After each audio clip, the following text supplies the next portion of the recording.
तर आज महाविकास आघाडी आणि मनसेची ही बैठक होतीये। तर या बैठकीकरता आता राज ठाकरे दाखल झालेले आहेत।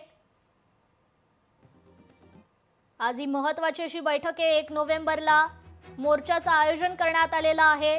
निवडणूक मतदार याद्यांमधील घोळा संदर्भात खरं तर या बैठकीचं आयोजन करण्यात आलेलं आहे। 1 नोव्हेंबरला देखील त्याचाच मोर्चा होणार आहे आणि या मोर्चा संदर्भातच आता या बैठकीत चर्चा होण्याची शक्यता आहे। महाविकास आघाडी आणि मनसेची ही महत्त्वाची अशी बैठक। या बैठकीकरता राज ठाकरे दाखल झालेले आहेत। या संदर्भात आपण अधिक अपडेट घेऊयात आपले लोकशाहीचे प्रतिनिधी स्वप्नील जाधव यांच्याकडून। स्वप्नील, खरं तर आज महाविकास आघाडी आणि मनसेची ही संयुक्त बैठक होती आहे। या बैठकीत आता काय मुद्दे उपस्थित केले जातील हे पाहणं महत्त्वाचे ठरणार आहे।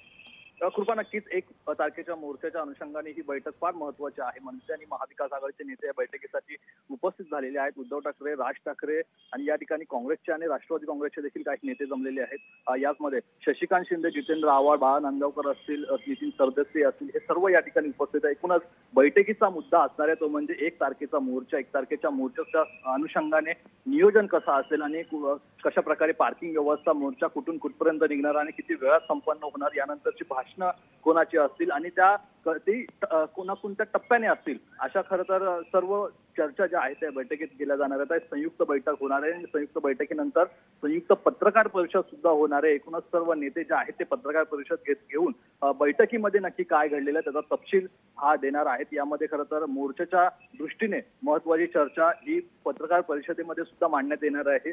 एकंदरीत आपण जर बघितलं तर गेल्या काही दिवसांपासून या बैठकांचा सिलसिला सुरू आहे। अद्यापही सर्व जी मोर्चा संदर्भात जी तयारी आहे ती करण्यात आलेली आहे। मात्र उद्या सर्व तयारी ही जमिनीवरती करण्यात येईल आणि ज्याप्रमाणे मोर्चा सुरू होतील तिथून बॅनरबाजी असेल, झेंडे असतील, या सर्वांचा वापर करून या ठिकाणी निवडणूक आयोगाविरोधात खरं तर एकजूट या विरोधक ज्या आहेत, विरोधी पक्षांची जी एकजूट आहे ती दाखवण्यात येणार आहे। मतदार यादीतील त्रुटी ज्या असतील, मतदार यादीमध्ये असलेल्या बोगस मतदारांची नोंद असेल, हे सर्व महाविकास आघाडी आणि मनसेकडून समोर आणण्यात आलेलं आहे। या विरोधात खरं तर हा मोर्चा असणार। त्यामुळे मोर्चाच्या तयारीची जी काही चर्चा आहे ती बैठकीत होईल आणि यानंतर पत्रकार परिषद घेऊन त्याची माहिती सुद्धा देण्यात येईल। कृपा जी, निश्चितच स्वप्नील, धन्यवाद आपण दिलेल्या या सविस्तर अपडेट बद्दल। लोकशाही मराठी ऐका, पहा, जागरूक रहा।